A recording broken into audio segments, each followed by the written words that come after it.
संदिग्ध किंवा बोगस मतदान संदर्भात कायदेशीर कारवाई करा, निलेश एसुगडे। संदिग्ध किंवा बोगस मतदान संदर्भात कायदेशीर कारवाईबाबत राष्ट्रवादी काँग्रेस पक्ष महायुतीकडून तहसीलदार तथा निवडणूक अधिकारी यांना निवेदन।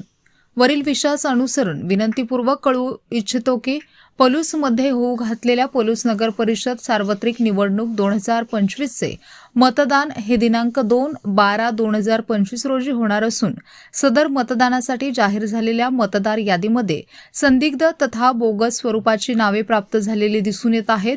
सदर व्यक्ती मतदारांची चौकशी केली असता ते पलूसमध्ये कोठेही वास्तव्यास नाहीत, तरी या संदिग्ध तथा बोगस मतदारांवर आपण आपली भूमिका स्पष्ट करावी। पलूसमध्ये होऊ घातलेल्या सार्वत्रिक निवडणूक मतदानामध्ये एक चांगल्या प्रकारचे वातावरण निर्माण होणे गरजेचे आहे।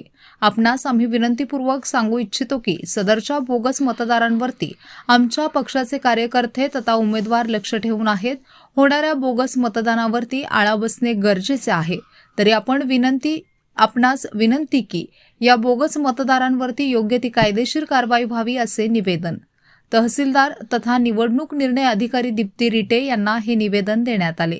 यावेळी निलेश एसुगडे, अध्यक्ष राष्ट्रवादी काँग्रेस पार्टी विधानसभा क्षेत्र, दिगंबर पाटील, स्वाभिमानी शेतकरी संघटनेचे पोपटराव मोरे, जिल्हाध्यक्ष पोपट मोरे, अरुण ब्रह्मे, उमेश पाटील, अशोक मोरे, विक्रम पाटील यांच्यासह महायुतीचे कार्यकर्ते उपस्थित होते। स्पीड न्यूज मराठीसाठी सचिन लडगे, पलूस।